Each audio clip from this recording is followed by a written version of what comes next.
There are certain situations when we have to get out of our campsite quickly or sometimes in an emergency, and a lot of times that is bright and early, many times in the dark.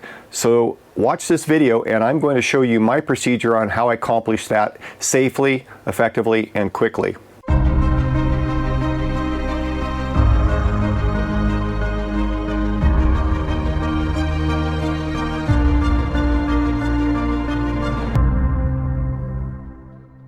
Hi gang, I'm Steve from RV Squared. Thanks for joining me. So as I have done in the past with anything with preparation, a little bit of forethought and planning really helps lower the stress level. And when you have to get out of a campsite bright and early in the morning, sometimes you just have to do a couple preparatory actions the night before to get yourself ready so that in the morning, when you're all foggy and haven't had the caffeine on board yet, you have to do very few things to get rolling. Now last week we did this and I was able to get out of the Sierras in a campground with trees and everything was basically ready to go. It was pitch black, but I had the confidence knowing that I'd already pre-planned everything.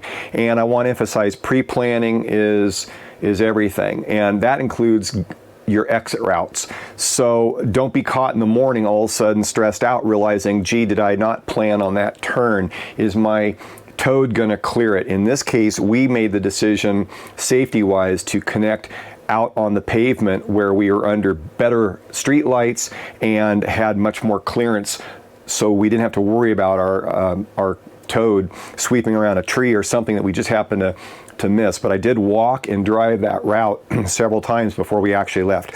Let's talk about how I go through this in my mind. I have to think about my environment, the weather, and the temperatures. And so one of the things that I do is, since we're in Montana and the temperatures are dipping down, they're not really cold at night, but certainly if they're down below 40, I'll give my engine a bit of a break.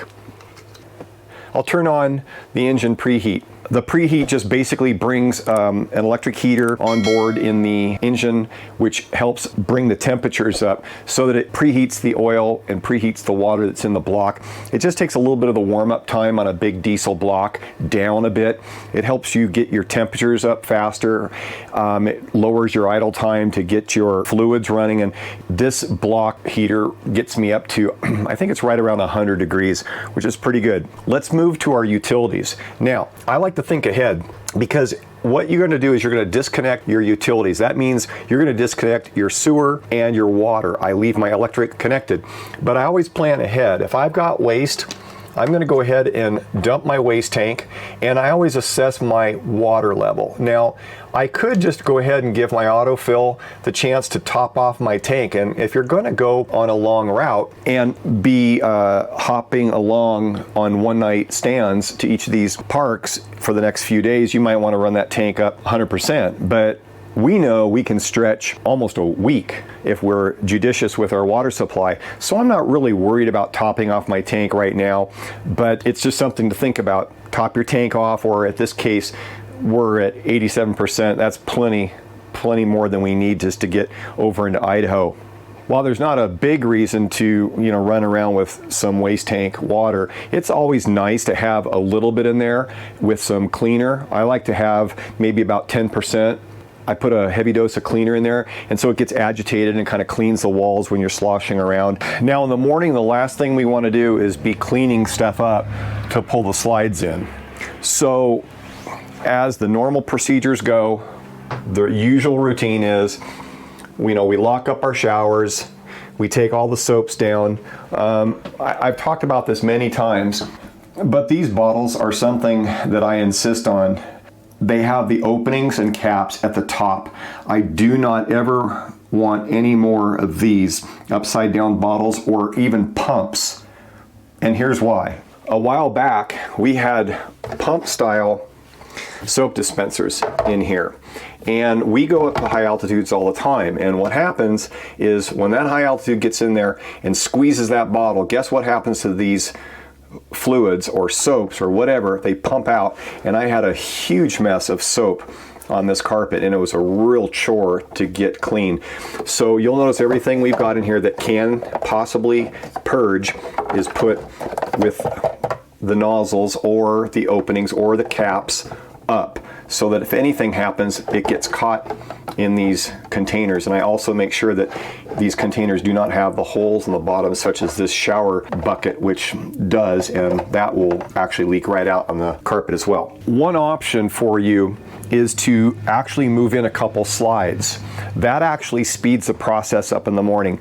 But to be honest, our process, once we get everything wrapped up, disconnected, and just the electrical shoreline connected, in the morning, by the time I start up, deflate the seals, level the coach for travel mode, I'm ready to move the slides in, and it doesn't take me that much longer to move the 2 slides, and it's worth that little bit of time lag for us to have the convenience of having our slides out. But you certainly want to prep all your areas so that you can move your slides. And that includes for us, we'll even move some of the furniture out. We'll move the ottoman into place. We'll get the dog dishes up. We'll get the carpets all stowed. We'll make sure the front ottoman is in the right place. You know, we'll store our air freshener, the remote controls, everything is ready to go, so that the only thing you have to do in the morning is start the rig, travel mode, deflate the seals, move the slides in, unplug, and take off. It's that quick. It takes about 15 minutes for us now to get out of Dodge. For those of you who've programmed your coach with Alexa like we have, I actually have programmed a routine that helps just get things tidied up for me. It's a step saver. I don't absolutely rely on it. It just helps me, if nothing else, to not have to push a bunch of extra buttons. And it goes something like this: Alexa, get ready to go. Okay. All right.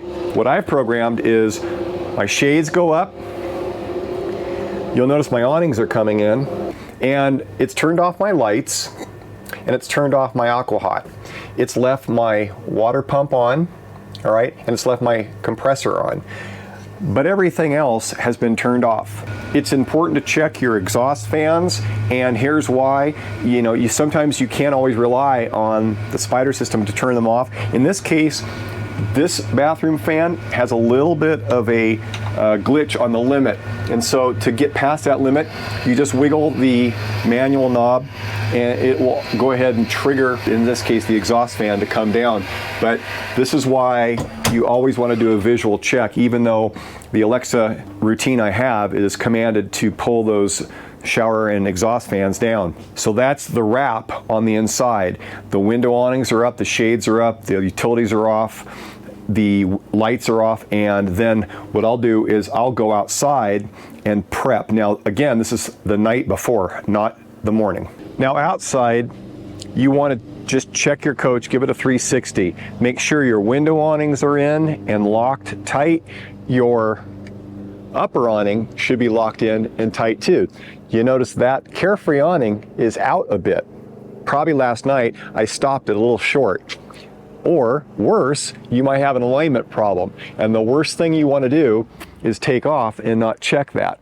All right, the time to be cleaning your windshield is not the morning of, but make sure the windshield's clean and ready for you to drive away. Also, you know I am really big on checking under the coach. You never know what's rolled under there or hidden under there, or something that you may not have seen. The last thing you want to do in the morning is roll over a stick, a rock, a ball, a toy, you know, whatever. Now, once your water is topped off, you'll go ahead and disconnect your water supply, stow your filters, your soft water tank, and get that ready to go, get it all tucked away. Once your waste tank is dumped, you'll stow your sewer hose, get that all clean and stowed away. I give myself a check down this side. I check my awnings, check my slides. Everything should be checked and cleared, ready to go. Make sure your dryer vent is closed. Make sure you haven't left anything open or unlocked.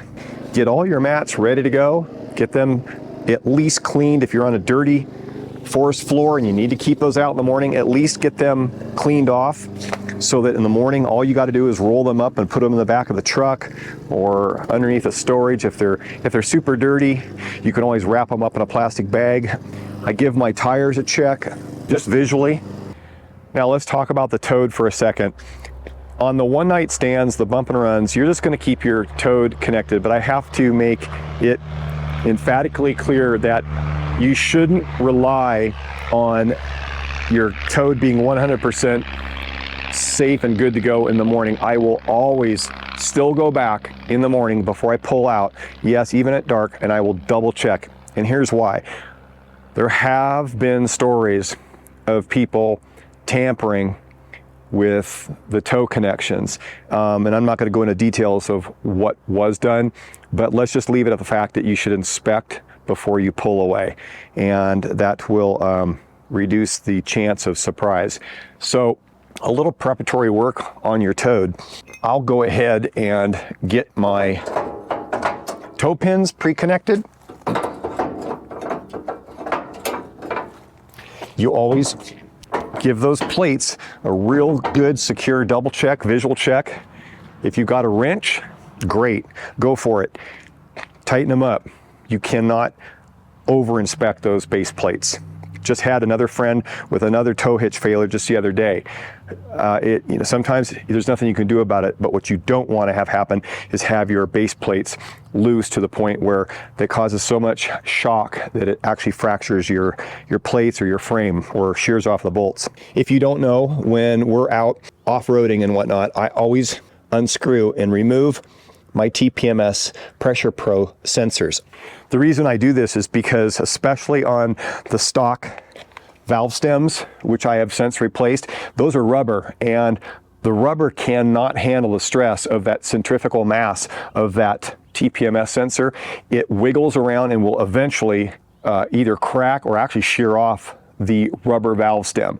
And even though we now have metal valve stems, which I'm very, very confident are strong enough to hold on to that sensor, I don't take a chance when I'm going to be off-roading and beating the truck around and having these things going across rocks and stuff. There's no reason to keep those sensors on there. If nothing else, it'll prevent that sensor from getting broken and sheared off when I really need it, if it hits a rock or a stick or something. So I remove those. If you want to remove your cover, inspect your cables, and get everything cleaned up, ready to go, so that in the morning this will already be uncovered and ready to deploy the cables. You should have at this point already checked your engine, check your engine fluids, make sure your water's good to go, make sure your oil's topped off, and give your compartments a check. So that completes it. The last thing I'm going to do, like I said, is disconnect the water and stow the tank. Everything's cleaned up. Double check your water post to make sure you don't leave your regulator behind. All the hoses are picked up. The sewer hose is picked up. Connection's clean. The only thing left that we have is the shoreline. One thing that you can do to help things go along a little bit better in the morning, if you want, you can start your motor ahead of time. So the night before, give it a test. And this accomplishes a couple things. Number one is it recharges your air brake tanks. So we've got on these Newells, we've got 4 tanks. One's an auxiliary tank that's running off of the 120 compressor 24/7. That powers up your air doors, your front door, your slides, keeps your slide seals inflated. So that tank's always being regenerated at about 100, 110 pounds by the AC compressors that's 120. However, the other tanks are powered by the engine's compressor. So that's your front and rear air tank and your auxiliary tank. That is the ping tank, which is for your trailer brake. So for those of us that run air brake powered systems such as the Air Force One, that plunger that you've got inside your coach, it's the red plunger. Some coaches, it's been green, but the red plunger charges that air pressure into that ping tank, which charges the air fitting. And rather than talk about it, let me just go back and direct you to that air fitting in the back. And there is a ping tank, they call it, underneath the coach, which is a 4th tank. And it powers air into that. One bonus tip is that in order for the power to be generated through the 7-pin back there to go to the trailer brakes, or in my case, the towed brakes, the plunger has to be energized, as well as you have to have your parking brake disengaged, and your foot on the brake, obviously. But it's kind of a weird deal, because if you want to test your brakes and your turn signals on your towed, it's best to charge that trailer system as well as take your parking brake off. Ask me how I find that out. That's it. In the morning, it's a quick deal, 15 minutes, and whew, we're out of here. Hope that helps you. Develop your own system. Most important is develop your own muscle memory. It doesn't have to be stressful, but get a systematic routine. Double check, triple check. Make sure everything's good to go, so that in the morning all you got to do is get those slides in, make sure you pull your shoreline, and away you go. All right? Thanks so much for watching. Thank you for the comments and giving me that thumbs up. I appreciate it. If you have any questions or comments, leave them below, and we'll see you next time.